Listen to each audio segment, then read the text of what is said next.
नमस्कार साथियों, Kalyani IAS academy के डिजिटल प्लेटफॉर्म पर आपका हार्दिक स्वागत है। पिछले लेक्चर में हमने पाचक ग्रंथियां एवं उत्सर्जन तंत्र को बहुत ही अच्छे से पढ़ा एवं समझा था।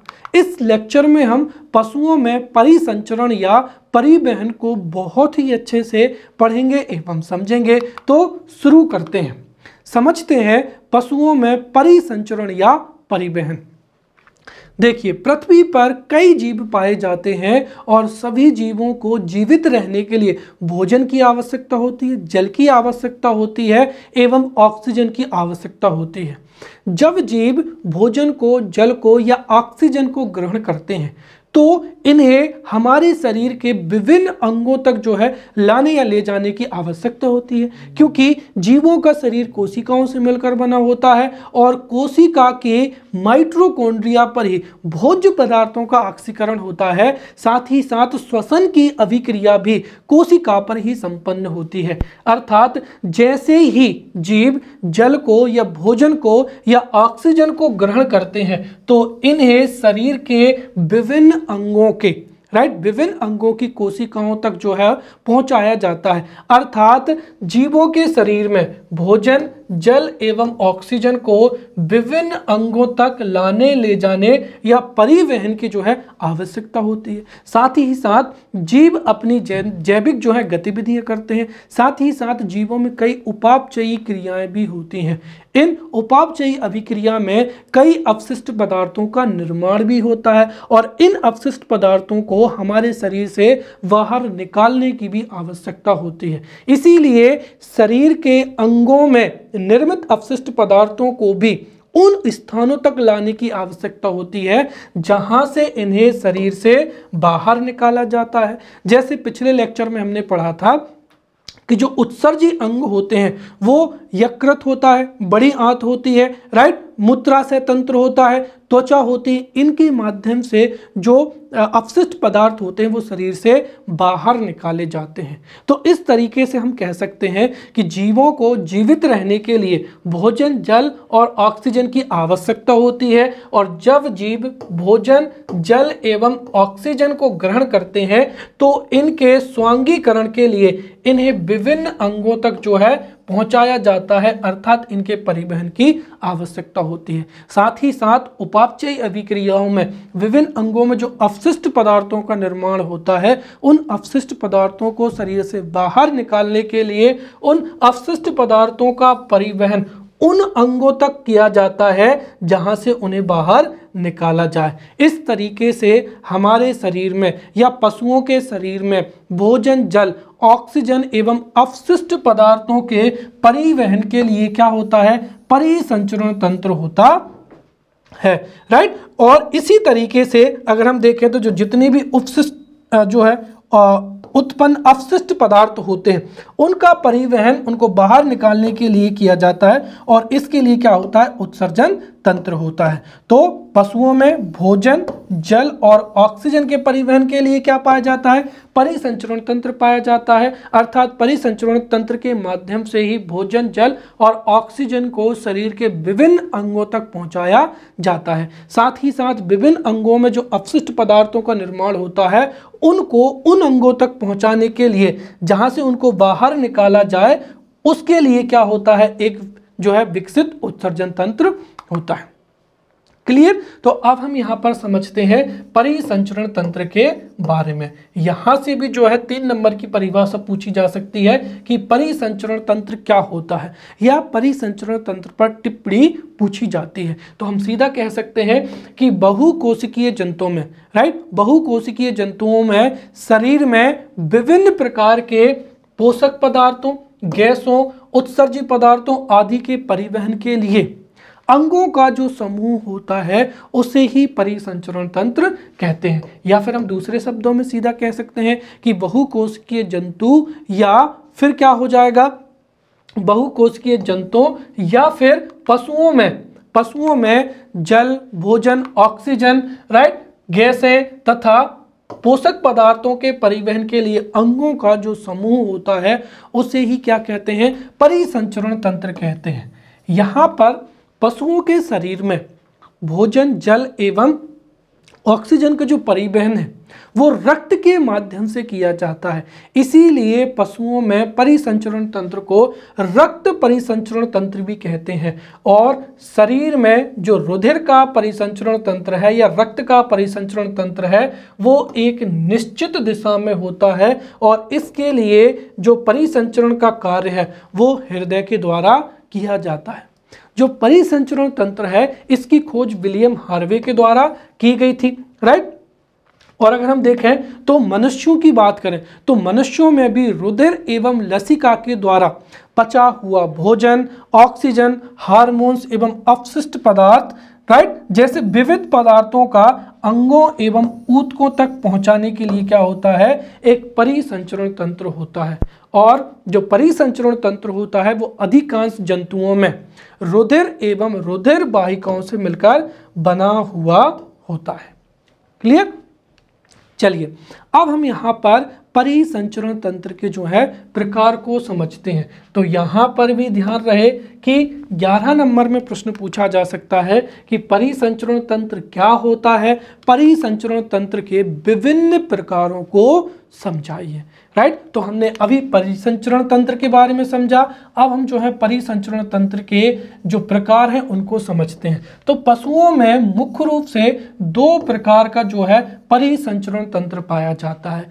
एक हो जाएगा खुला परिसंचरण तंत्र और दूसरा हो जाएगा बंद परिसंचरण तंत्र, राइट। और इसके बारे में जब हमने जंतुओं का वर्गीकरण पढ़ा था उसमें भी मैंने बताया था कि कुछ जो जंतु होते हैं उनमें जो है बंद परिसंचरण तंत्र पाया जाता है, तो कुछ जंतुओं में खुला परिसंचरण तंत्र भी पाया जाता है। तो 2 प्रकार का परिसंचरण तंत्र में से पहला हो जाएगा कौन सा, खुला परिसंचरण तंत्र हो जाएगा।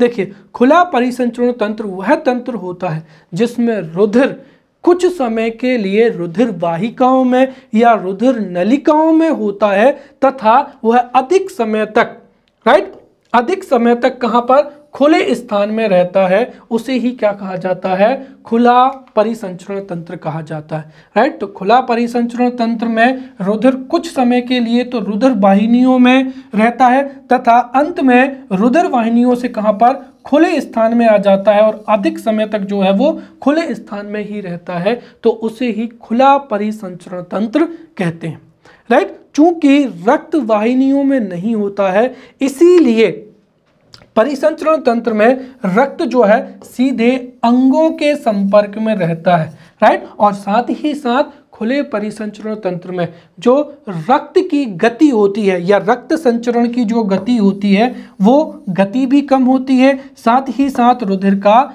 दाब भी कम होता है। तो ये 3 जो पॉइंट हैं ये आपको याद रखने हैं। खुले परिसंचरण तंत्र में कुछ समय के लिए रुधिर वाहिनियों में होता है और वाहिनियों से निकलकर वो अधिक समय तक खुले स्थान में रहता है, और जो रुधिर है वो सीधा अंगों के संपर्क में होता है और इसमें जो रक्त का प्रवाह है वो कम गति से होता है, साथ ही साथ रुधिर का दाब भी कम होता है। जैसे उदाहरण के तौर पर क्या हो जाएगा, तिलचट्टा हो जाएगा, प्रॉन हो जाएगा, या जो जितने भी कीट वर्ग के हो जाएंगे या मकड़ी हो जाएंगे, तो मकड़ी है, कीट है, प्रॉन है, तिलचट्टा है इत्यादि में जो परिसंचरण तंत्र होता है वो कैसा तंत्र होता है, खुला परिसंचरण तंत्र होता है। दूसरा हो जाएगा यहाँ पर बंद परिसंचरण तंत्र हो जाएगा। तो बंद परिसंचरण जो उच्च विकसित स्तर के जंतु होते हैं उनमें बंद परिसंचरण तंत्र पाया जाता है। और बंद परिसंचरण तंत्र से तात्पर्य है कि वह परिसंचरण तंत्र जिसमें रक्त बंद नलिकाओं में या बंद रक्त वाहिकाओं में बहता है। तो वह परिसंचरण तंत्र जिसमें रक्त बंद वाहिकाओं में प्रवाहित होता है उसे ही बंद परिसंचरण तंत्र कहते हैं। और चूंकि इसमें रक्त जो है वो नलिकाओं में या वाहिकाओं में भागता है इसीलिए इसमें रुधिर का दाब भी अधिक होता है और रुधिर की गति भी अधिक होती है। इस परिसंचरण तंत्र में जो भोज्य पदार्थ हैं, चाहे वो जल हैं या अन्य पदार्थ हो जाएंगे, उनका जो आदान प्रदान है वो ऊतक द्रव के द्वारा होता है। साथ ही साथ जो बंद परिसंचरण तंत्र है ये सभी कशेरुकी, राइट, या वर्टेब्रेट्स जो जितने भी एनिमल्स होते हैं उनमें जो है बंद परिसंचरण तंत्र पाया जाता है। मनुष्य की भी बात करें तो मनुष्य भी एक कशेरुकी प्राणी है, अर्थात मनुष्य में साथ ही साथ सभी कशेरुकी जो जंतु हैं उनमें भी बंद परिसंचरण तंत्र ही पाया जाता है। अर्थात मनुष्य तथा सभी कशेरुकी जो जंतु हैं उनमें छोटी बड़ी रक्त वाहिकाएं या रक्त नलिकाएं पाई जाती हैं, अर्थात सिराएं या धमनियां पाई जाती हैं जिनके माध्यम से रक्त का प्रवाह होता है। उदाहरण के लिए पक्षी हो जाएंगे और क्या हो जाएंगे, स्तनधारी हो जाएंगे। क्लियर। अभी जो है हमने पशुओं में परिसंचरण तंत्र को पढ़ा था, अब हम यहाँ पर स्पष्ट रूप से जो है मनुष्यों में परिसंचरण तंत्र को पढ़ेंगे। तो इस टॉपिक को भी जो है हमको ये टॉपिक जो है, एक तो हमारा जो हमारे शरीर में मानव शरीर के अंग, उनकी संरचना एवं कार्य प्रणाली को हमें बहुत ही अच्छे से पढ़ना है, और इस दृष्टि से परिसंचरण तंत्र में भी कई महत्वपूर्ण अंग होते हैं, जैसे हृदय हो जाएगा, रक्त वाहिकाएं हो जाएंगी, इनको भी बहुत अच्छे से तैयार करना है। तो हम मनुष्यों में रक्त परिसंचरण तंत्र भी पढ़ेंगे, साथ ही साथ इस तंत्र में जितने भी ऑर्गन्स होंगे उन ऑर्गन्स की संरचना, कार्य विधि को भी बहुत अच्छे से समझेंगे। तो सबसे पहले हम समझते हैं मनुष्य में परिसंचरण तंत्र। तो देखिए, मनुष्यों को भी जीवित रहने के लिए भोजन की, जल की एवं ऑक्सीजन की आवश्यकता होती है, और जैसे ही मनुष्य भोजन को, जल को या ऑक्सीजन को ग्रहण करता है तो इन सब को शरीर के अंगों तक पहुंचाने के लिए या अंगों तक परिवहन के लिए विभिन्न अंगों का समूह होता है, जिसके समूह को ही क्या कहा जाता है, परिसंचरण तंत्र कहा जाता है। और मनुष्य का जो परिसंचरण तंत्र है उसके 3 भाग हो जाएंगे, एक तो रुधिर ब्लड हो जाएगा, हृदय हार्ट हो जाएगा, और तीसरी क्या हो जाएंगी, रक्त वाहिकाएं हो जाएंगी, ब्लड वेसल्स हो जाएंगे। तो हम एक एक करके यहाँ पर तीनों के बारे में बहुत ही अच्छे से पढ़ते हैं। तो सबसे पहले हम समझते हैं यहाँ पर किसके बारे में, रुधिर के बारे में। तो देखिए, रुधिर जो है एक तरल संयोजी ऊतक होता है, जिसको हम पहले ही पढ़ चुके हैं, राइट। तो रुधिर एक तरल संयोजी ऊतक होता है, अर्थात यह शरीर के सभी अंगों को जोड़ने का कार्य करता है, और साथ ही साथ यह एक प्राकृतिक क्या है, कोलाइड भी है, राइट, जिसको हमने समझा था केमिस्ट्री में। तो पहले दो पॉइंट महत्वपूर्ण हो जाएंगे कि जो रक्त है, रक्त मानव शरीर का एक तरल संयोजी ऊतक होता है जो कि प्राकृतिक क्या है, कोलाइड है, और रक्त मानव शरीर में रक्त वाहिनियों में या ब्लड वेसल्स में क्या होता है, प्रवाहित होता है। चूंकि मनुष्य में बंद परिसंचरण तंत्र पाया जाता है, इसीलिए रक्त वाहिनियों में ही प्रवाहित होता है। साथ ही साथ रुधिर का सबसे महत्वपूर्ण कार्य होता है पचे हुए भोजन को। अब हमने पिछले लेक्चर में भी समझा था कि जो पचा हुआ भोजन होता है उसको छोटी आंत में, और छोटी आंत का जो इलियम होता है, इलियम में जो रसांकुर होते हैं वह है पचे हुए भोजन को अवशोषित कर लेते हैं, और फिर वो अवशोषित भोजन रक्त में मिला दिया जाता है।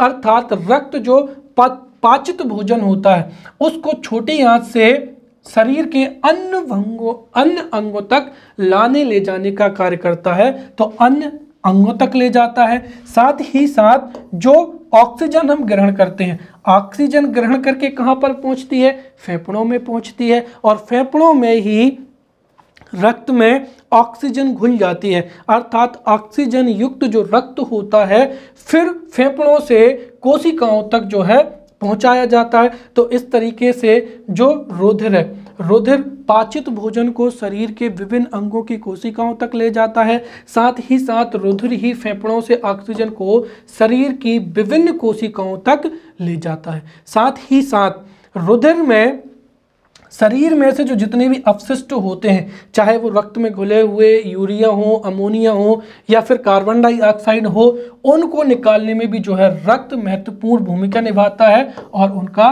परिवहन करता है, राइट। ये हो गई रक्त की महत्वपूर्ण बिंदु। तो यहाँ पर ये याद रखें, यहाँ पर रक्त के बारे में अगर जो है 3 नंबर में प्रश्न पूछा जाता है तो यहाँ पर कुछ फैक्चुअल डाटा है। अगर आप पुट करेंगे कि रक्त का पीएच मान 7.4 होता है, इतना रक्त पाया जाता है, तो ये जो जानकारी है ये हो सकता है मुख्य परीक्षा के हिसाब से उतनी महत्वपूर्ण ना हो। हमें मानव शरीर की जो अंग हैं, अगर किसी भी अंग के बारे में मुख्य परीक्षा में पूछा जाता है तो उसका विवरण ना लिखकर अगर उसके महत्व को लिखा जाए तो उस पर मैक्सिमम मार्क्स लिखने की संभावना है। तो अगर ये 3 पॉइंट अगर हम मुख्य परीक्षा में उत्तर में लिखते हैं तो हमें अच्छे मार्क्स मिलने की संभावना है, राइट। तो ये हमने यहाँ पर रक्त के महत्व को बारे में समझा। अब रक्त के बारे में और समझते हैं। देखिए, तो रक्त एक तरल संयोजी ऊतक होता है जो कि प्राकृतिक कोलाइड है। यह एक क्षारीय विलयन होता है, अर्थात इसका पीएच मान कितना है, 7.4 है। इसलिए रक्त कैसा है, एक क्षारीय विलयन है, या हम ये कहें कि रक्त एक क्षारीय क्या है, प्राकृतिक कोलाइड है। साथ ही साथ प्रत्येक वयस्क व्यक्ति में औसतन जो है 5 से 6 लीटर जो है रक्त पाया जाता है। जो रक्त है वो 2 अवयवों से मिलकर बनता है। पहला क्या हो जाएगा, प्लाज्मा, और दूसरा हो जाएगा रुधिर कोशिकाएं। तो हम यहाँ पर प्लाज्मा के बारे में समझते हैं। तो देखिए, रक्त में जो रुधिर कोशिकाओं के अतिरिक्त जो भी भाग होता है उसे ही प्लाज्मा कहा जाता है। और प्लाज्मा मानव के कुल रक्त आयतन में प्लाज्मा कितना होता है, 55% होता है। तो रक्त का 55 जो प्रतिशत होता है वो प्लाज्मा ही होता है। और प्लाज्मा हल्के पीले रंग का चिपचिपा और थोड़ा क्या होता है, क्षारीय द्रव्य होता है। प्लाज्मा में मुख्य रूप से जल पाया जाता है। और प्लाज्मा में अगर हम देखें तो 90% जल होता है। साथ ही साथ इसमें कुछ प्रोटीन, कार्बनिक एवं अकार्बनिक पदार्थ भी पाए जाते हैं। तो प्लाज्मा का सबसे बड़ा घटक जल होता है। जल के अलावा प्रोटीन्स पाए जाते हैं, कुछ कार्बनिक एवं अकार्बनिक पदार्थ पाए जाते हैं। और प्लाज्मा रक्त का 55% होता है। जो प्लाज्मा के 2 महत्वपूर्ण कार्य हैं वो समझिए, राइट। प्लाज्मा पचे हुए भोजन का एवं हार्मोन्स का शरीर में क्या करता है, संवहन करता है या परिवहन करता है। साथ ही साथ जो प्लाज्मा है वो CO2 हार्मोन्स एवं अपशिष्ट को लाने ले जाने का कार्य भी करता है। प्लाज्मा में प्रोटीन पाए जाते हैं और प्लाज्मा में 3 प्रकार के प्रोटीन पाए जाते हैं, जिसमें पहला क्या हो जाएगा, ग्लोब्यूलिन हो जाएगा। तो जो ग्लोब्यूलिन है वह प्रतिरक्षा तंत्र के निर्माण में उपयोगी होता है। अर्थात ग्लोब्यूलिन जो प्रोटीन है ये प्रतिरक्षा तंत्र के निर्माण में महत्वपूर्ण भूमिका निभाता है। प्लाज्मा में दूसरा प्रोटीन पाया जाता है जिसका नाम है एल्ब्यूमिन हो जाएगा। एल्ब्यूमिन विभिन्न पदार्थों के परासरण को नियंत्रण करने में महत्वपूर्ण भूमिका निभाता है। और तीसरा हो जाएगा यहाँ पर फाइब्रिनोजन हो जाएगा। तो फाइब्रिनोजन जो प्रोटीन है ये भी प्लाज्मा में उपस्थित होता है और यह ब्लड क्लॉट या रक्त का थक्का बनाने में उपयोगी होता है। अब रक्त का दूसरा घटक हो जाएगा यहाँ पर रक्त कोशिकाएं हो जाएंगे। तो रक्त का पहला घटक हो जाएगा प्लाज्मा जो कि रक्त का 55% होता है। और रक्त का दूसरा घटक रक्त कोशिकाएं होती हैं जो कि 3 प्रकार की होती हैं। और साथ ही साथ आप ये भी याद रखें कि रक्त का या रुधिर का जो 55 से 60% होता है वो क्या होता है, प्लाज्मा होता है, राइट। और बचा हुआ अगर हम देखें यहाँ पर तो 40 से 45% जो होता है वो क्या होता है, रक्त कोशिकाएं होती हैं। तो रक्त कोशिकाएं रक्त की कितनी प्रतिशत होती हैं, 45% होती हैं। और ये भी 3 प्रकार की होती हैं। पहला हो जाएगा लाल रक्त कोशिकाएं जिनको एरिथ्रोसाइट्स कहा जाता है। फिर श्वेत रक्त कोशिकाएं जिनको ल्यूकोसाइट्स कहते हैं। और तीसरा हो जाएगा प्लेटलेट्स। यहां से भी जो है महत्वपूर्ण प्रश्न पूछा जा सकता है कि रक्त के महत्व को समझाइए या रक्त के अवयवों पर विस्तार से चर्चा कीजिए। तो 11 नंबर में प्रश्न पूछा जा सकता है रक्त के महत्व को स्पष्ट करते हुए इसके अवयवों पर विस्तार से चर्चा कीजिए। तो पहला हमने यहाँ पर जो है प्लाज्मा समझ लिया है। दूसरा जो है कोशिकाओं को अब हम यहाँ पर एक एक करके पढ़ते हैं। साथ ही साथ हो सकता है कि मुख्य परीक्षा में 5 नंबर में पूछ लिया जाए कि श्वेत रक्त कोशिकाएं किसे कहते हैं, इनका क्या महत्व होता है, या लाल रक्त कोशिकाओं के महत्व को स्पष्ट करिए, या प्लेटलेट्स मानव शरीर के लिए क्यों अनिवार्य होती हैं। इस तरीके से 5 नंबर के प्रश्न भी पूछे जा सकते हैं। तो हम यहाँ पर एक एक करके पढ़ेंगे। सबसे पहला हो जाएगा लाल रक्त कणिकाएं, राइट, या लाल रक्त कोशिकाएं, या अंग्रेजी में इनको भी बोला जाता है रेड ब्लड सेल्स, या फिर संक्षिप्त में इन्हें आरबीसी भी कहा जाता है। तो देखिए, रक्त में पाई जाने वाली रक्त कोशिकाएं गोलाकार होती हैं, साथ ही साथ ये ऐसी कोशिकाएं होती हैं जिनमें केंद्रक अनुपस्थित होता है, राइट। चूंकि मनुष्य एक बहुकोशिकीय जंतु है और साथ ही साथ मनुष्यों में यूकैरियोटिक कोशिकाएं पाई जाती हैं जिनमें केंद्रक, विकसित केंद्रक पाया जाता है, परंतु हमारे मानव शरीर में ऐसी कोशिकाएं जिनमें केंद्रक नहीं होता है वो कौन सी हो जाएंगी? आरबीसी हो जाएंगी। तो आरबीसी, जो आरबीसी हैं ये हमारे रक्त में पाई जाती हैं और आकार में ये गोलाकार होती हैं, साथ ही साथ ये केंद्रक विहीन होती हैं या केंद्रक अनुपस्थित नहीं होता है। चूंकि आरबीसीज में एक वर्णक पाया जाता है जिसको कहते हैं हीमोग्लोबिन, तो हीमोग्लोबिक नामक लाल वर्णक के कारण ही इनका रंग कैसा होता है? लाल होता है। तो हीमोग्लोबिन के कारण इनका रंग लाल होता है, इसीलिए इनको क्या कहते हैं? रेड ब्लड सेल्स भी कहते हैं। जो आरबीसी है इनका सबसे महत्वपूर्ण कार्य है ऑक्सीजन का वहन करना, और जिसको हमने जो है एनीमिया रोग पढ़ा था तब भी मैंने समझाया था कि आरबीसी का महत्वपूर्ण कार्य ही होता है शरीर के विभिन्न अंगों तक ऑक्सीजन का परिवहन करना। जो आरबीसी है, आरबीसी का निर्माण हमारे शरीर की जो है अस्थि मज्जा में होता है। दरअसल हमारे शरीर में कंकाल पाया जाता है और कंकाल का निर्माण होता है अस्थियों से।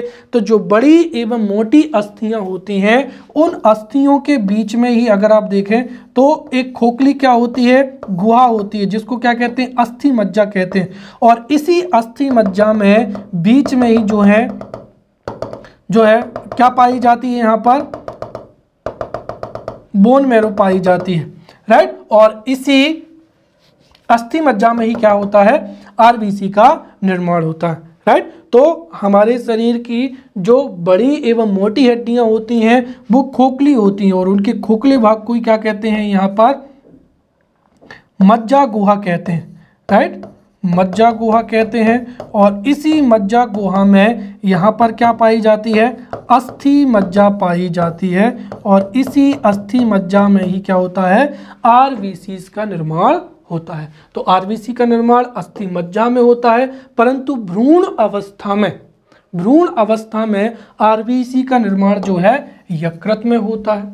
इनका जो जीवन काल होता है वो 20 से 120 दिन तक होता है, अर्थात जो भी नई आरबीसी बनती है वो मैक्सिमम 120 दिन तक जीवित रहती है। उसके बाद में उसकी जो है मृत्यु कहाँ पर? प्लीहा में हो जाती है। इसीलिए प्लीहा को आरबीसी की कब्रगाह कहा जाता है।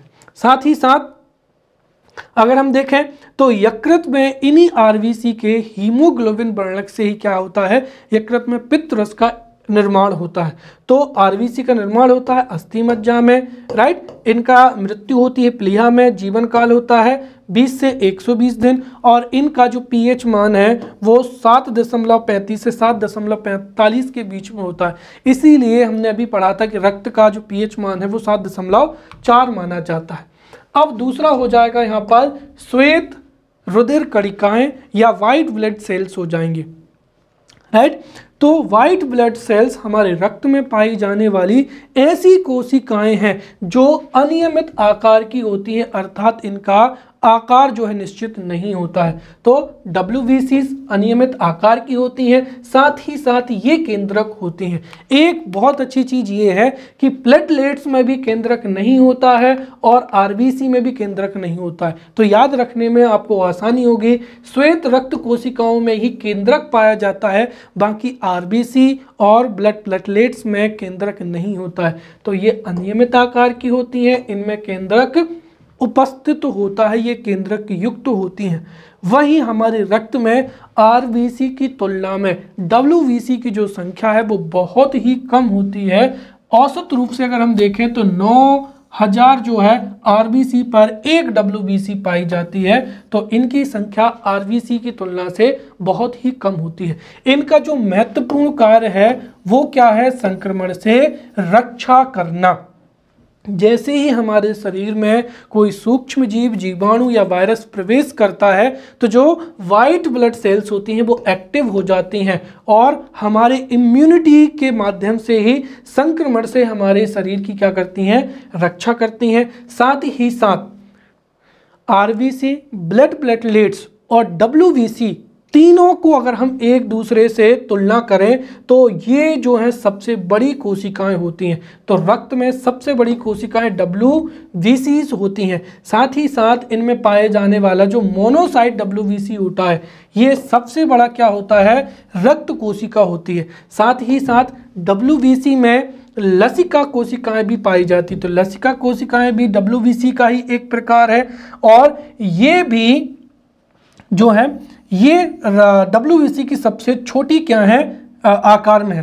तो डब्ल्यूबीसी का एक प्रकार हो जाएगा मोनोसाइट कोशिका जो कि सबसे बड़ी होती है, वहीं लसिका कोशिकाएं डब्ल्यूबीसी में सबसे छोटी होती हैं और जो लसिका कोशिकाएं होती हैं वो बी लिम्फोसाइट और टी लिम्फोसाइट होती हैं और ये हमारे शरीर की प्रतिरक्षा तंत्र के निर्माण में महत्वपूर्ण भूमिका निभाते हैं। अब यहाँ पर डब्ल्यूबीसी के निर्माण की बात करें तो डब्ल्यूबीसी का निर्माण भी अस्थि मज्जा में होता है, परंतु डब्ल्यूबीसी का निर्माण अस्थि मज्जा के अतिरिक्त लसिका गांठों, गांठों और प्लीहा हो जाएगा, थाइमस ग्रंथि हो जाएगी, अस्थि मज्जा के द्वारा इनका निर्माण होता है। ये एंटीबॉडी या जो प्रतिरक्षी प्रोटीन होता है उसका निर्माण करती हैं। इस तरीके से देखा जाए तो ये हमारे शरीर की प्रतिरक्षा तंत्र में महत्वपूर्ण भूमिका निभाती हैं। तो डब्ल्यूबीसी का काम हुआ शरीर की प्रतिरक्षा तंत्र को मजबूत करना, आरबीसी का काम हुआ ऑक्सीजन का परिवहन करना। अब तीसरा हो जाएगा यहाँ पर प्लेटलेट्स।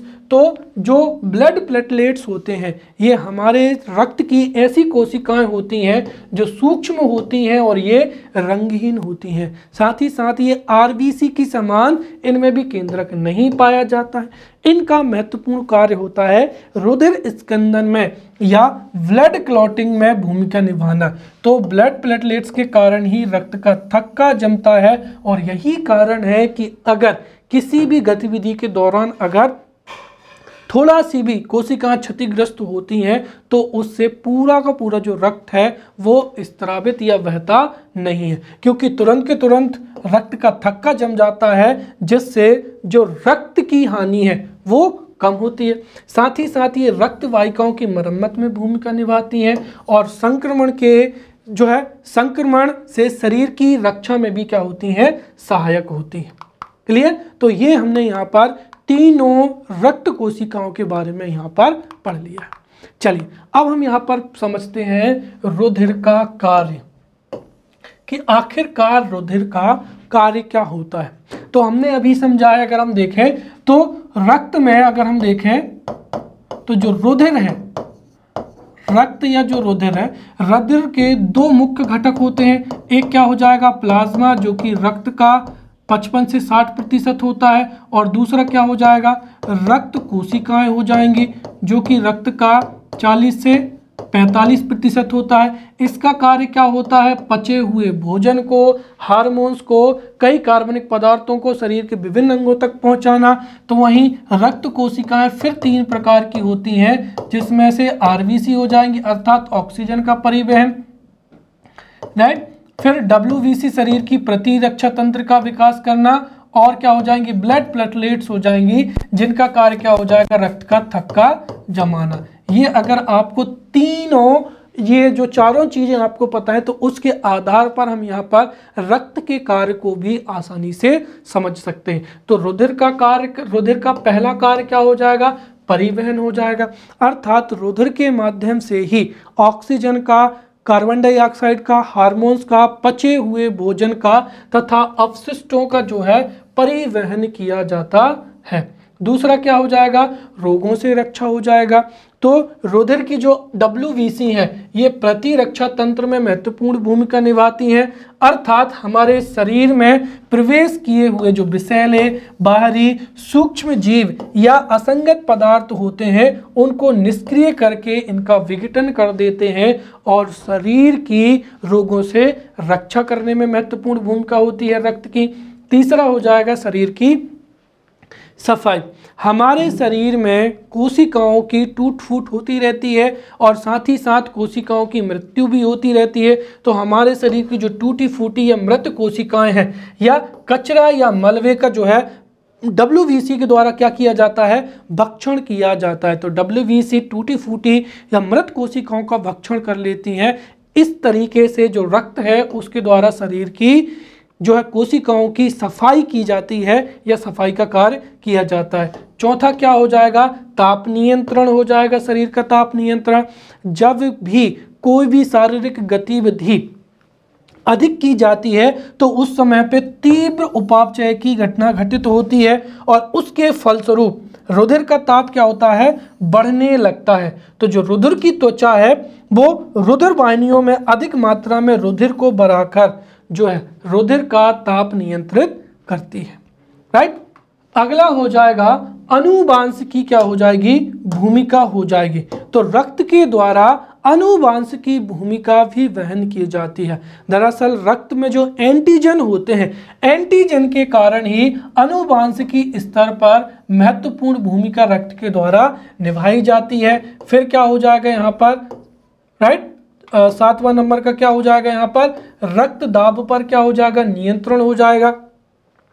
तो जब कभी भी हमारे शरीर में विशेष उपापचयी अभिक्रियाएं होती हैं जिससे रक्त दाब प्रभावित होता है तो रक्त में आयतन एवं उसकी शयनता में परिवर्तन लाकर जो है रक्त दाब नियंत्रित किया जाता है। फिर क्या हो जाएगा, भोज्य पदार्थों का परिवहन हो जाएगा।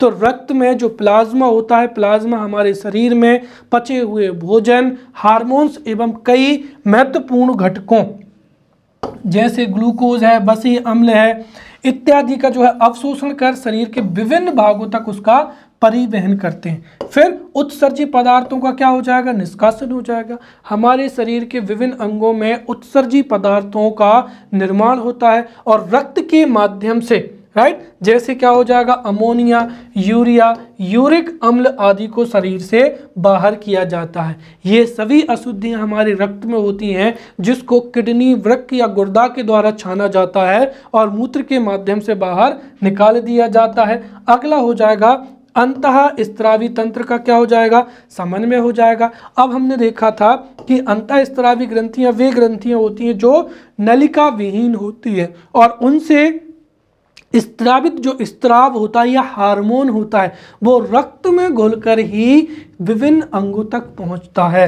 अर्थात हार्मोन का अंतःस्त्रावी ग्रंथियों से विभिन्न अंगों तक परिवहन रक्त के द्वारा ही किया जाता है। फिर क्या हो जाएगा, प्रतिरक्षा तंत्र का निर्माण हो जाएगा।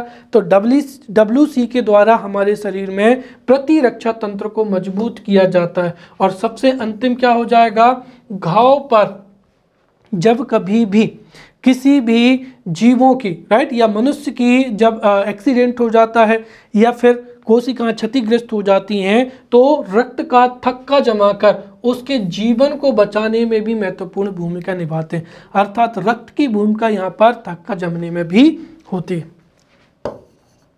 अब एक चीज और आप यहाँ पर समझिए, रक्त का थक्का जमना एक बहुत ही महत्वपूर्ण एवं जटिल प्रक्रिया है। सबसे पहले अगर हम इसके महत्व के बारे में समझें तो मैं संक्षिप्त में आपको बताऊं, हमारे देश में हर साल एक्सीडेंट से जितनी भी मौतें होती हैं उनमें 80 से 90% एक्सीडेंट के दौरान जो मौत का कारण होता है वो यही होता है कि जिस व्यक्ति का एक्सीडेंट हुआ है उसको समय से हॉस्पिटल ना पहुंचा पाना। कारण क्या है कि कई बार क्या होता है कि किसी सड़क पर एक्सीडेंट हो जाता है तो कानूनी कार्यवाही ना हो, इसीलिए जिस व्यक्ति ने एक्सीडेंट किया है कई बार वो उस व्यक्ति को छोड़कर भाग जाता है, या कई बार व्यक्ति जो है पुलिस उनसे पूछताछ ना करे उस रोगी को जो है हॉस्पिटल तक नहीं पहुंचाते। और इस स्थिति में अगर 1 से 1.5 घंटे तक अगर जो पेशेंट है उसका ब्लड लॉस हो जाता है तो आप समझिए अगर रक्त बहुत ज़्यादा मात्रा में बह जाएगा तो उससे हमारे शरीर में RBC की संख्या में कमी हो जाएगी और रक्त में जो रक्त के द्वारा ऑक्सीजन परिवहन की क्षमता है वह भी कम हो जाएगी। और अगर रक्त एक अधिक मात्रा में ही बह जाता है तो फिर उस व्यक्ति को जीवित रखना जो है बहुत ही मुश्किल हो जाता है। इसीलिए अगर किसी भी व्यक्ति का एक्सीडेंट हुआ है और अगर हम उसको समय रहते हॉस्पिटल ले आते हैं, उसकी रक्त की क्षति नहीं हो पाती है, तो उससे व्यक्ति की जान भी बच सकती है। तो इससे हम समझ सकते हैं कि रक्त का थक्का जमना क्यों महत्वपूर्ण होता है। तो कई बार व्यक्ति का एक्सीडेंट होता है, आप छिल जाते हैं, तब भी जो है उतना ज़्यादा मात्रा में रक्त जो है स्रावित नहीं होता है। इसीलिए थक्का जम जाता है, तो उससे ये है कि हम आसानी से जो है हॉस्पिटल जो है पहुंच सकते हैं। अब हम यहाँ पर रक्त का थक्का बनने की जो है प्रक्रिया को पढ़ेंगे। ये भी 5 नंबर में जो है पूछी जा सकती है कि ब्लड प्लेटलेट्स क्या होती हैं, इनके द्वारा कैसे रक्त का थक्का जमाया जाता है, या रक्त का थक्का जमना क्यों महत्वपूर्ण होता है, उसके बारे में मैंने आपको अभी बहुत ही डिटेल से बता दिया है। तो अब हम समझते हैं कि रक्त का थक्का कैसे जमता है। देखिए, रक्त का थक्का जमना एक जटिल प्रक्रिया है जिसको हम निम्न चरणों में समझते हैं। हमारे शरीर में जो रक्त है वो रक्त वाहिकाओं के माध्यम से अर्थात शिराओं एवं धमनियों के माध्यम से बहता है, और सामान्य अवस्था में रक्त इन शिराओं में या इन धमनियों में चिपकता नहीं है। बड़ी आसानी से हमारे शरीर में जो है प्रवाह रक्त का होता रहता है।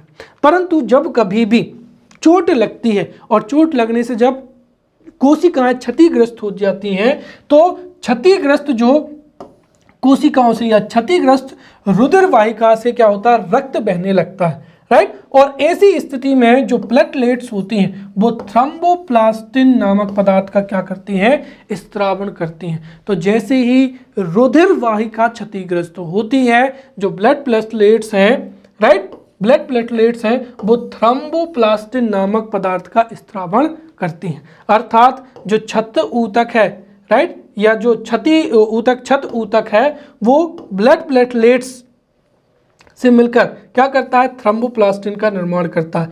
तो रक्त कोशिकाओं में या रक्त वाहिकाओं में जो ब्लड प्लेटलेट्स होते हैं, उनसे जैसे ही जो क्षति ऊतक होती है, क्षति कोशिका होती है, तो क्षत ऊतक संपर्क में आता है, थ्रोम्बोप्लास्टिन का स्राव होता है। अब थ्रोम्बोप्लास्टिन क्या करता है, थ्रोम्बोप्लास्टिन एवं कैल्शियम की उपस्थिति में रुधिर में एक प्रोटीन होता है प्रोथ्रोम्बिन। वो प्रोथ्रोम्बिन किस में परिवर्तित हो जाता है, थ्रोम्बिन में परिवर्तित हो जाता है, राइट। तो थ्रोम्बोप्लास्टिन की उपस्थिति में जो प्रोथ्रोम्बिन है वो किस में बदल जाता है, थ्रोम्बिन में। यहाँ पर थोड़ी सी गड़बड़ी है, यहाँ पर प्रोथ्रोम्बिन आना चाहिए, राइट। तो आप यहाँ पर समझ लें कि जो थ्रोम्बोप्लास्टिन है, राइट, थ्रोम्बोप्लास्टिन की उपस्थिति में जो प्रोथ्रोम्बिन है वो किस में बदल जाता है, थ्रोम्बिन में बदल जाता है। और थ्रोम्बिन प्लाज्मा में उपस्थित जो फाइब्रिनोजन है उसको फाइब्रिन में क्या करता है, परिवर्तित करता है, राइट। तो थ्रोम्बिन की उपस्थिति में फाइब्रिन में बदल जाता है। समझ में आया। शुरू में जो ब्लड प्लेटलेट्स होती हैं वो थ्रोम्बोप्लास्टिन नामक जो है पदार्थ का स्त्राव करती हैं। तो जैसे ही क्षत ऊतक प्लेटलेट से मिलती हैं तो थ्रोम्बोप्लास्टिन का स्त्राव होता है। थ्रोम्बोप्लास्टिन की उपस्थिति में जो प्रोथ्रोम्बिन है वो थ्रोम्बिन में बदल जाता है, और थ्रोम्बिन की उपस्थिति में फाइब्रिनोजन फाइब्रिन में बदल जाता है, और फाइब्रिन के जो तंतु हैं वो एक जाल बना लेते हैं, राइट, बहीन क्या कर लेते हैं, जाल बना लेते हैं, जिसमें आरबीसी आकर क्या होती हैं, फंस जाती हैं, और इस तरीके से रक्त का थक्का जम जाता है। तो फाइब्रिन का जो जाल होता है उसमें आरबीसी फंस जाती है, और इस तरीके से जो रुधिर का जो है थक्का जम जाता है। और इसका फ़ायदा यही है कि कभी भी कार्य करते समय अगर आपको छोटी सी भी चोट लग जाती है तो उस स्थिति में रक्त का थक्का तुरंत जम जाता है, और जो है रक्त की क्षति नहीं होती है। चलिए, तो हमने परिसंचरण तंत्र में रक्त को बहुत ही अच्छे से पढ़ लिया है। अब हमारा दूसरा जो ऑर्गन हो जाएगा वो कौन सा हो जाएगा, यहाँ पर परिसंचरण तंत्र का अवयव हो जाएगा यहाँ पर हृदय। साथ ही साथ मैंने बताया है कि हृदय हमारे शरीर का एक ऐसा अंग है जो काम करना बंद कर दे तो उससे मनुष्य की मृत्यु भी हो सकती है।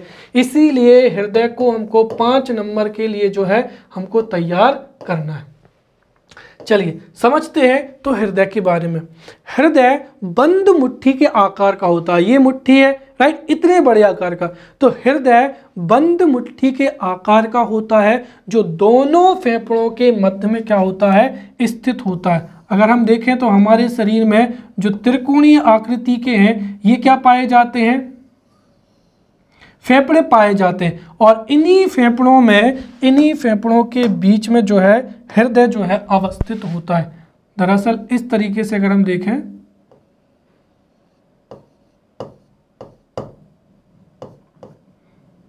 ये हो जाएगा इस तरीके से। तो ये इस तरीके से जो है हमारे शरीर में जो है हृदय क्या होता है, अवस्थित होता है। तो हृदय दोनों फेफड़ों के बीच में अवस्थित होता है और ये हमारी वक्ष गुहा में अवस्थित होता है। और चूंकि ये बाईं तरफ थोड़ा क्या होता है, झुका हुआ रहता है। तो यहाँ पर तीन चीज आप बहुत अच्छे से याद रखें। एक तो हृदय की आकृति, अवस्थिति और इसकी स्थिति। तो हृदय हमारे मानव शरीर का सबसे महत्वपूर्ण अंग माना जाता है जो कि बंद मुट्ठी के आकार का होता है। यह मानव शरीर में दोनों फेफड़ों के बीच में वक्ष गुहा में अवस्थित होता है और यह वक्ष गुहा में थोड़ा बाईं तरफ क्या होता है, झुका हुआ होता है। साथ ही साथ हृदय एक दोहरी झिल्ली पेरिकार्डियम से घिरा हुआ होता है जो कि हृदय की क्या करती है, रक्षा करती है। अब अगर हृदय के बारे में आपको प्रश्न लिखना हो तो बहुत सी जो चीज़ें हैं वो आपको पता होंगी, लेकिन हमें अगर किसी भी अंग की कार्यविधि लिखनी है तो उसको हम इस तरीके से लिखेंगे जो महत्वपूर्ण बातें हैं। तो पहली चीज़ तो हमने यहाँ पर समझ ली, हृदय बंद मुट्ठी का आकार का होता है, दोनों फेफड़ों के बीच में स्थित होता है और वक्ष गुहा में थोड़ी बाईं ओर झुका हुआ होता है जो कि पेरिकार्डियम झिल्ली से जो है घिरा रहता है। हृदय में कितने कक्ष होते हैं, 4 कक्ष होते हैं। हृदय में 2 कक्ष अपेक्षाकृत छोटे होते हैं और कहाँ पर होते हैं, ऊपर की ओर होते हैं। तो यहाँ पर मैं अगर हृदय का चित्र बनाना चाहूँ तो ये इस तरीके से चित्र हो जाएगा राइट। तो मनुष्य में जो हृदय है, हृदय के कितने चेंबर होते हैं, 2 चेंबर होते हैं, 4। तो मनुष्य के हृदय में 4 चेंबर होते हैं। इसमें से अगर हम देखें तो 2 चेंबर जो होते हैं वो थोड़ा कहाँ होते हैं, ऊपर की ओर होते हैं और 2 चेंबर जो हैं वो कहाँ, नीचे की ओर होते हैं। तो जो नीचे की ओर चेंबर होते हैं ये कैसे होते हैं, बड़े होते हैं और इनको ही क्या बोला जाता है, निलय बोला जाता है। तो ये हो जाएंगे यहाँ पर निलय। अब यहाँ पर अगर हम देखें तो ये हो जाएगी सिरा, ये पश्चिम महाशिरा हो जाएगी, अग्र महाशिरा हो जाएगी और ये यहां पर हो जाएगी धमनी,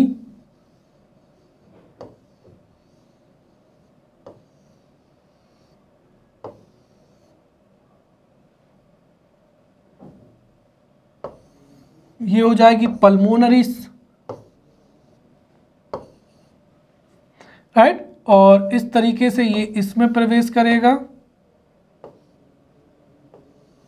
ये हो जाएगा यहां पर। और चलिए ये हमारा हृदय का जो है पूरा का पूरा डायग्राम बन चुका है राइट।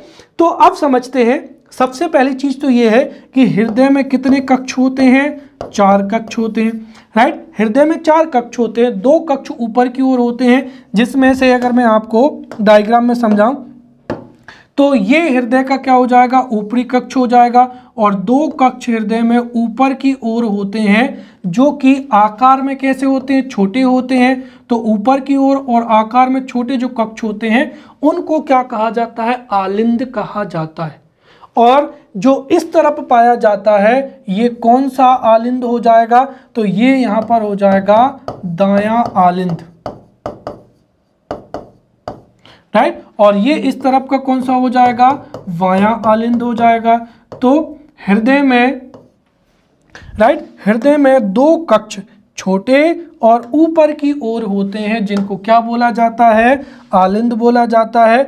और जो दाएं तरफ आलिंद होता है उसको दायां आलिंद बोलते हैं और जो बाएं तरफ होता है उसको वाया आलिंद कहते हैं।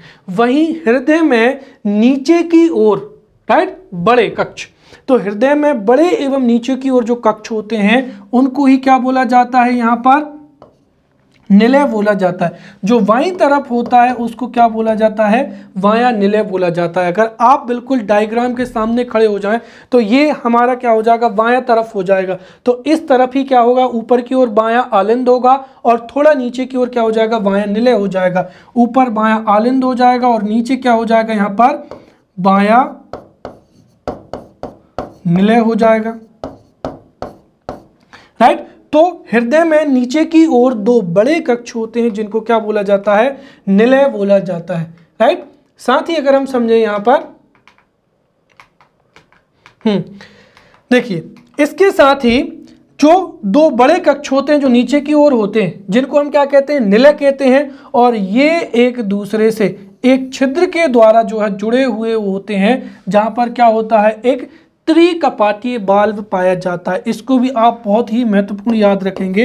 देखिए दरअसल हमारी सिराओं में और धमनियों में रक्त का पश्च फ्लो ना हो, अर्थात रक्त लौट कर ना आए, इसके कारण ही जो है हमारे हृदय के जो कक्ष होते हैं वो एक दूसरे से एक छिद्र के द्वारा जो क्या होते हैं, जुड़े हुए होते हैं या छिद्र के द्वारा खुलते हैं। तो यहाँ पर समझिए जो निलय होता है तो दायां आलिंद और क्या हो जाएगा, बायां निलय हो जाएगा, राइट। दायां आलिंद और बाएं निलय में, जो दायां आलिंद है वो बाएं निलय में एक छिद्र के द्वारा खुलता है, जहां पर एक क्या होता है, त्रिकपाटीय वाल्व पाया जाता है। वहीं बायां आलिंद है वो बाएं निलय में एक छिद्र के द्वारा खुलता है जिसे द्विकपाटीय वाल्व कहते हैं। दरअसल सिराओं में रक्त का पश्च फ्लो ना हो इसके लिए बाल्ब पाए जाते हैं। तो यहाँ पर ध्यान से समझिए, बायां आलिंद बाएं निलय में एक छिद्र के द्वारा खुलता है, तो ये बायां आलिंद हो जाएगा, ये बाएं निलय में हो जाएगा। जहाँ पर एक वाल्व पाया जाता है जो कि कैसा होता है, द्विकपाटीय वाल्व होता है। तो बायां आलिंद बाएं निलय में एक छिद्र द्वारा खुलता है जहाँ पर द्विकपाटीय वाल्व पाया जाता है। साथ ही साथ दायां आलिंद बाएं निलय में, यहाँ पर एक थोड़ी सी ध्यान रखें, ये यहां पर दायां निलय आएगा, हाँ ये हो जाएगा दायां निलय। तो हम किसकी बात कर रहे हैं, हाँ दायां आलिंद बाएं निलय में एक छिद्र के द्वारा खिलता है, राइट, जिसे ही क्या कहा जाता है, त्रिकपाटीय वाल्व कहा जाता है। क्लियर। तो बायां आलिंद बाएं निलय में एक छिद्र द्वारा खुलता है जहां पर द्विकपाटीय वाल्व पाया जाता है। वहीं दायां आलिंद बाएं निलय में एक छिद्र द्वारा खुलता है जहां पर क्या है, त्रिकपाटीय वाल्व पाया जाता है। तो इस तरीके से ऊपर की ओर दो छोटे कक्ष जिनको क्या कहते हैं, आलिंद कहते हैं, ये दायां आलिंद ये बायां आलिंद। नीचे की तरफ दो बड़े कक्ष होते हैं जिनको निलय कहते हैं, ये बायां निलय हो जाएगा और इस तरफ ये क्या हो जाएगा, दायां निलय हो जाएगा। बायां आलिंद बाएं निलय से एक द्विकपाटीय वाल्व द्वारा जुड़ा हुआ होता है। साथ ही साथ जो दायां आलिंद है वो बाएं निलय के साथ एक छिद्र द्वारा खुला होता है जहां पर त्रिकपाटीय वाल्व पाया जाता है। साथ ही साथ ये हृदय की क्या कहलाती है, महाधमनी हो जाएगी। और ये यहां पर जो है दो सिराएं हो जाएंगी, ये हो जाएगी यहां पर पश्चिम महाशिरा, राइट, ये पश्चिम महाशिरा हो जाएगी और ये हो जाएगी यहां पर अग्र महाशिरा, राइट। और अगर इतना डायग्राम आपने बना दिया, राइट, तो आपका बहुत हो जाएगा, ठीक है। अगर हमें एग्जाम में ऐसा डायग्राम बनाना है जो समझ में भी आ जाए, इतना अगर हमने दर्शा दिया है जो है, तो जो है हमारा डायग्राम बहुत ही अच्छा हो जाएगा। क्लियर। ये इस तरीके से आगे चलकर जो है हम इसकी क्रियाविधि को भी बहुत अच्छे से समझेंगे। क्लियर। अब हम हृदय के बारे में और थोड़ी बहुत जो है जानकारी को पढ़ते हैं। तो ये यहाँ पर हमने हृदय की संरचना के बारे में पढ़ लिया। साथ ही साथ जो हृदय होता है, हृदय का वजन जो है कितना होता है, 300 ग्राम होता है।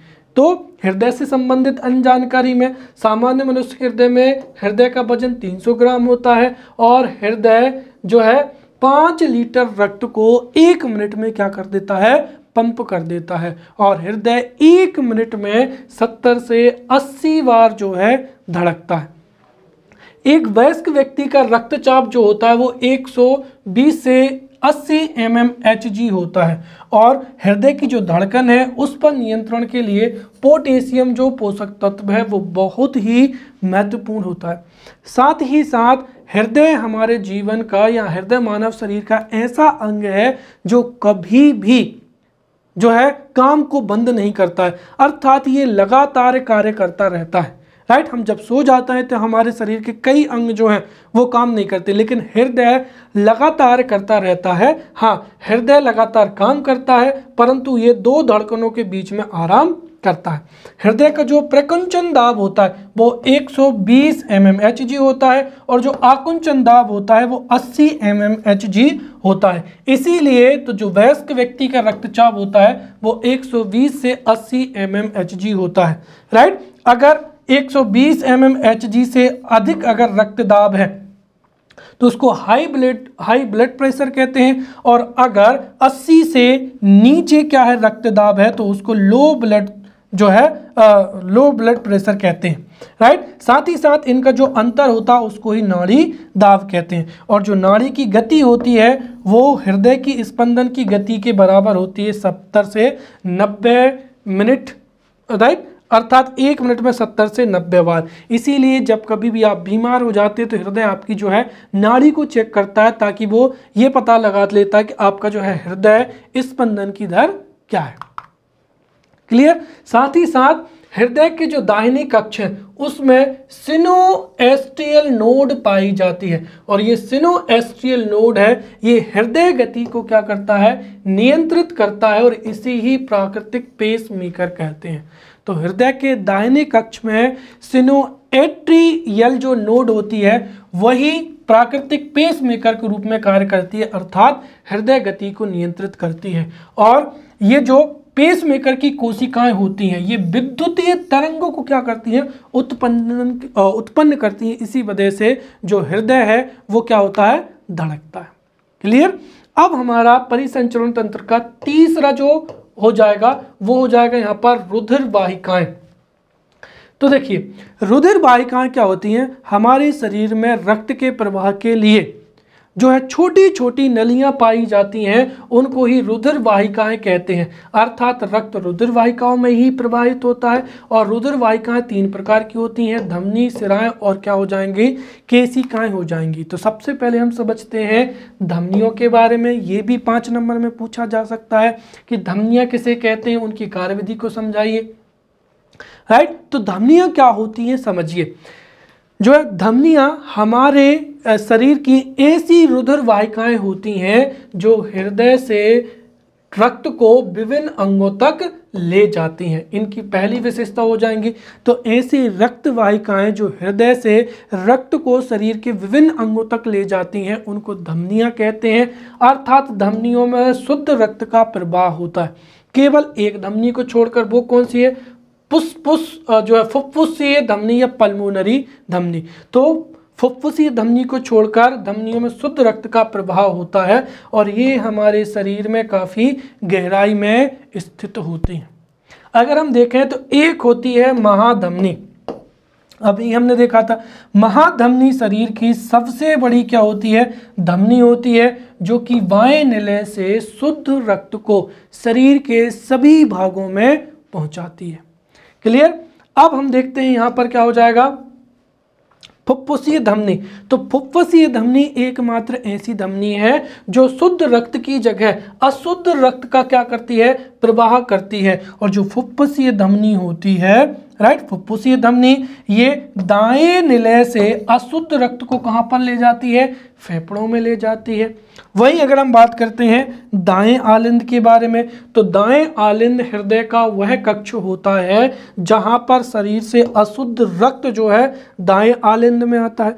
वहीं अगर हम बाएं आलिंद की बात करते हैं तो बाएं आलिंद हृदय का वह कक्ष होता है जिसमें फेफड़ों से शुद्ध रक्त आकर जो है आता है। तो दाएं आलिंद में अशुद्ध रक्त आता है शरीर से और बाएं आलिंद में आता है शुद्ध रक्त, कहां से, फेफड़ों से, और ये फिर बाएं निलय में चला जाता है। क्लियर। अगला हो जाएगा यहाँ पर धमनियाँ। धमनियाँ ऐसी रक्त वाहिकाएं होती हैं जो विभिन्न अंगों से हृदय में क्या होती हैं, रक्त को ले जाती हैं। तो ये रुधिर को विभिन्न अंगों से हृदय में ले जाती हैं और साथ ही साथ ये जो है अशुद्ध रक्त का प्रवाह करती हैं। यहाँ पर शुद्ध और अशुद्ध रक्त का मतलब क्या हुआ? शुद्ध रक्त से तात्पर्य ये हुआ कि ऑक्सीजन युक्त रक्त, ऑक्सीजन युक्त रक्त, राइट। और अशुद्ध रक्त का मतलब ये हो जाएगा CO2 युक्त क्या हो जाएगा? रक्त। तो CO2 या कार्बन डाइऑक्साइड युक्त रक्त को ही क्या कहते हैं? अशुद्ध रक्त कहते हैं। तो यहाँ पर शिराएं जो हैं विभिन्न अंगों से हृदय में लाती हैं और ये अशुद्ध रक्त का प्रवाह करती हैं। ये त्वचा के समीप पाई जाती हैं। साथ ही साथ जो महाशिरा होती है वो शरीर से जो अशुद्ध रक्त होता है, या यहाँ पर लिखा है ऑक्सीजन की कमी वाले रक्त की जो है हृदय को आपूर्ति करता है। और महाशिरा भी दो प्रकार की होती है, अग्र महाशिरा और पश्चिम महाशिरा। फुफ्फुसीय शिरा एकमात्र ऐसी शिरा होती है जो फेफड़ों से शुद्ध रक्त को कहाँ पर? बाएं आलिंद में ले जाती है, राइट। यहाँ पर अगर हम बात करते हैं दाएं निलय की, तो दायां निलय हृदय का ऐसा कक्ष होता है जहां से अशुद्ध रक्त फुफ्फुसीय धमनी में जाता है और फुफ्फुसीय धमनी से फेफड़ों में। बायां निलय ऐसा वह कक्ष होता है जहां पर शुद्ध रक्त शरीर के सभी ऊतकों में पहुंचता है।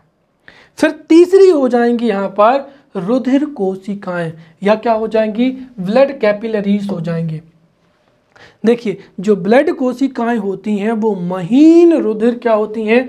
वाहिनियां होती हैं। और इनकी जो मोटाई है वो एक कोशिका के स्तर की होती है। इनका महत्वपूर्ण कार्य ये है कि ये धमनियों को शिराओं से जोड़ती हैं, राइट।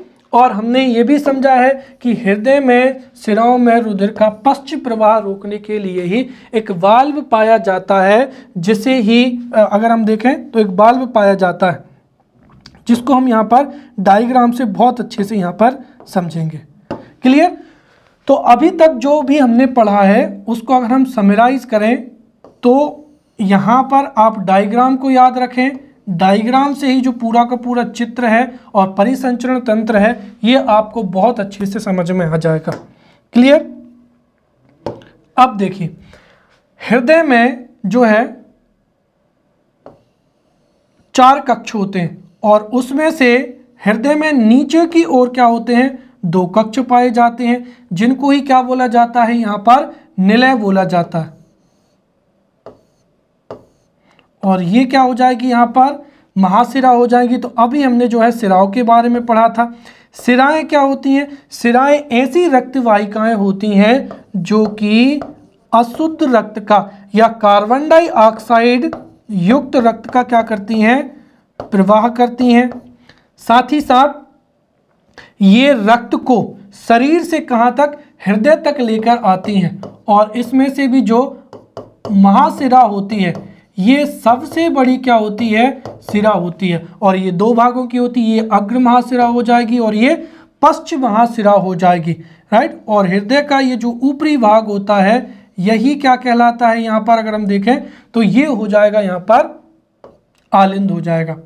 तो ये आलिंद हो जाएगा। अब हम देखते हैं यहाँ पर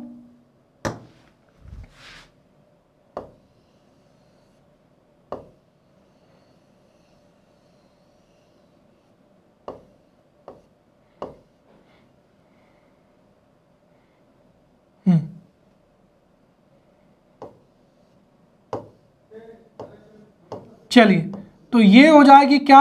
महाधमनी की अगर हम बात करते हैं, धमनियां क्या होती हैं? धमनियां ऐसी रक्त वाहिकाएं होती हैं जो कि शरीर से, राइट, जो कि शरीर से क्या करती हैं? शरीर में हृदय से रक्त को विभिन्न अंगों तक पहुंचाती हैं। बस थोड़ा सा समय और दीजिए ताकि हम इसको बहुत ही अच्छे से डायग्राम को बना लें, फिर इसको हम समझते हैं। यहाँ पर ये हो जाएगा क्लियर और इस तरीके से। चलिए, अब यहाँ पर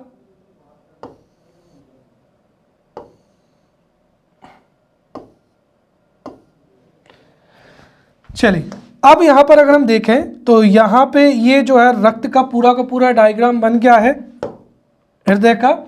ये यहाँ पर कौन सी हो जाएगी, अब धमनियों को हम लेते हैं पीले कलर से, ये इस तरीके से हो जाएगी फुफ्फुसीय धमनी, राइट। ये क्या हो जाएगी, फुफ्फुसी, या पल्मोनरी क्या हो जाएगी, धमनी हो जाएगी, राइट। और यहाँ पर जो पाई जाती है ये कौन सी धमनी होती है, ये सिरा होती है, तो ये हो जाएगी फुफ्फुसीय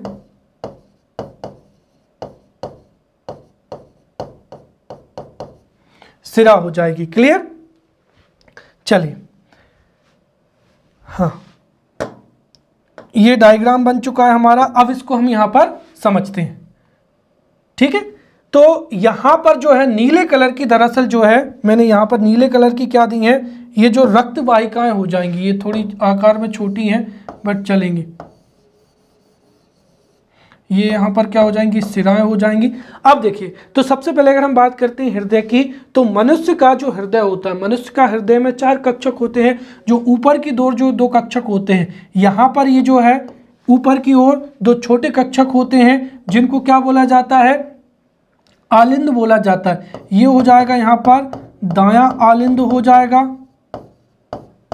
राइट, ये दायां आलिंद हो जाएगा, और उस तरफ का जो है वो क्या हो जाएगा, बायां आलिंद हो जाएगा। तो ये हो जाएगा यहां पर बायां आलिंद,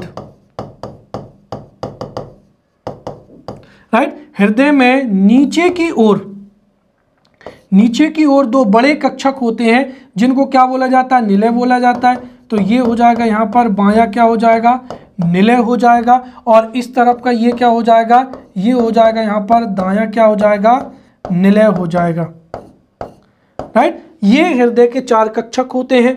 वहीं जो बायां आलिंद है वो बाएं निलय में एक छिद्र के द्वारा खिलता है, जहां पर क्या होता है, द्विकपाटीय बल पाया जाता है।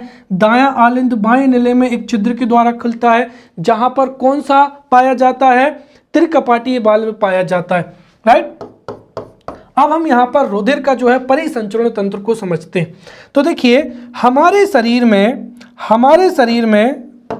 यहाँ पर मैं कोई अच्छा सा कलर ले लेता हूँ। ये देखिए हमारे शरीर में जो अशुद्ध रक्त होता है, अशुद्ध रक्त का मतलब क्या हुआ कि अशुद्ध रक्त का तात्पर्य ये हुआ कार्बन डाइऑक्साइड प्लस युक्त, राइट। तो यहाँ पर रक्त प्लस का क्या हो जाएगा, CO2 हो जाएगा। तो जो अशुद्ध रक्त है वो किसके माध्यम से, सिराओं के माध्यम से जो है किस में आता है, यहाँ पर सबसे पहले अगर हम देखें तो दाएं आलिंद में। तो दायां आलिंद हमारे हृदय का वह कक्ष होता है जहां पर जो है अशुद्ध रक्त प्रवेश करता है। अशुद्ध रक्त जो है दाएं आलिंद से कहां पर पहुंचता है, दाएं निलय में पहुंचता है, और दाएं निलय से ये किसके माध्यम से, पल्मोनरी धमनी के माध्यम से। तो पल्मोनरी धमनियां शुद्ध रक्त का प्रवाह करती हैं, लेकिन पल्मोनरी जो धमनी है वो अशुद्ध रक्त का, अर्थात दाएं निलय से अशुद्ध रक्त जो है वो फुफ्फुसीय धमनी से कहां पर जाता है, फेफड़ों में जाता है। तो ये हो जाएंगे हमारे फेफड़े, यह क्या हो जाएगा, लंग्स हो जाएगा। अब लंग्स में क्या होता है, लंग्स में जब ये रक्त जाता है तो इस रक्त में जो कार्बन डाइऑक्साइड होती है वो फेफड़ों के द्वारा अवशोषित कर ली जाती है और उसको श्वसन के माध्यम से बाहर निकाल दिया जाता है। और इसमें रक्त में अब CO2 की जगह पर क्या घोल दी जाती है, O2 घोल दी जाती है, अर्थात रक्त में जो ऑक्सीजन युक्त रक्त है वो मिला दिया जाता है। और ये जो ऑक्सीजन युक्त रक्त है ये किसके माध्यम से, फुफ्फुसीय सिराएं अशुद्ध रक्त का प्रवाह करती हैं, लेकिन फुफ्फुसीय सिरा शुद्ध रक्त का। तो फुफ्फुसीय सिरा के माध्यम से ये रक्त जो है कहां पर आता है, बाएं आलिंद में आता है। दाएं आलिंद में अशुद्ध रक्त, बाएं आलिंद में शुद्ध रक्त। फिर ये जो शुद्ध रक्त है बाएं आलिंद से कहां पर जाता है, बाएं निलय में जाता है, और बाएं निलय से ये कौन सी सिरा हो जाएगी, महासिरा हो जाएगी, जिनके माध्यम से ये शरीर में क्या होता है, फ्लो होता है, राइट। और फ्लो होने के पश्चात में ये जैसे अगर हम देखें तो ये इस तरीके से यहाँ पर एक पूरा का पूरा राउंड लगेगा। ये रक्त जो है अशुद्ध रक्त। अब अगर हम देखें यहाँ पर तो अब हम चर्चा करते हैं यहाँ पर कोशिकाओं की, और कोशिकाओं में क्या होता है, माइटोकॉन्ड्रिया होता है। और हमें पता है कि कोशिकाओं की माइटोकॉन्ड्रिया पे क्या होता है कि जो रक्त होता है, रक्त की ऑक्सीजन का क्या होता है, अवशोषण होता है। और साथ ही साथ जब कोशिकीय श्वसन होता है तो कोशिकीय श्वसन में ऑक्सीजन ग्रहण कर ली जाती है और CO2 छोड़ दी जाती है, और ये क्या हो जाता है, अशुद्ध रक्त हो जाता है। और ये अशुद्ध रक्त फिर कहाँ पर जाएगा, इस तरीके से ये पूरा का पूरा जो है वो परिसंचरण तंत्र चलता रहता है। एक बार और समझें, राइट।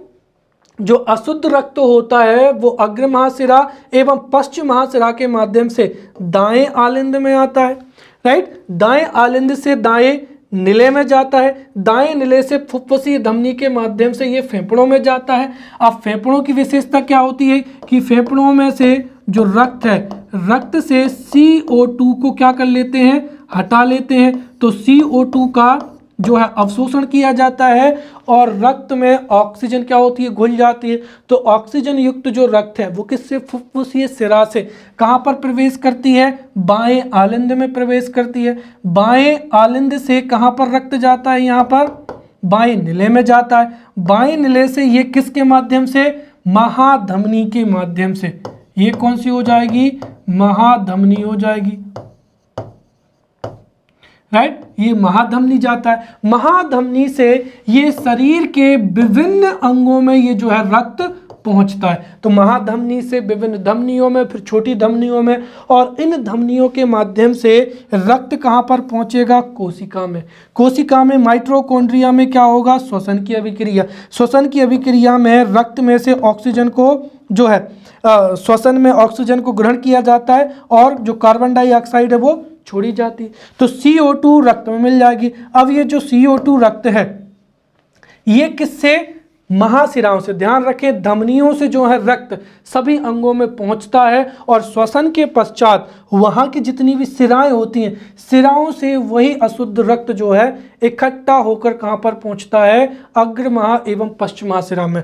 तो शिराओं के माध्यम से जो अशुद्ध रक्त है वो फिर अग्र महा एवं पश्चिम महाशिरा से कहां पर पहुंचेगा, दाएं आलिंद में। और ये जो चक्र है ये चक्र पूरी तरीके से चलता रहेगा। इसीलिए अगर आपसे मुख्य परीक्षा में पूछा जाए कि रक्त के परिसंचरण तंत्र की क्रिया विधि को समझाइए, तो हम सीधा सीधा कह सकते हैं यही जो पूरी प्रक्रिया है, राइट। कि रक्त सबसे शुरू में दाएं आलिंद में जाता है, फिर दाएं निले में जाता है, वहां से पल्मोनरी धमनी के माध्यम से फेफड़ों में पहुंचता है। फेफड़ों में कार्बन डाइऑक्साइड का अवशोषण होता है रक्त में से और रक्त में ऑक्सीजन घोल दी जाती है। फिर ऑक्सीजन युक्त रक्त फुफ्फुसीय शिरा के माध्यम से बाएं आलिंद में आता है, बाएं आलिंद से बाएं निले में जाता है, बाएं निले से महाधमनी के माध्यम से शरीर के सभी अंगों में जो ऑक्सीजन युक्त रक्त है वो पहुंचा दिया जाता है। फिर उन अंगों में कोशिकीय श्वसन होता है, कोशिकीय श्वसन में जो है CO2 का उत्पादन होता है।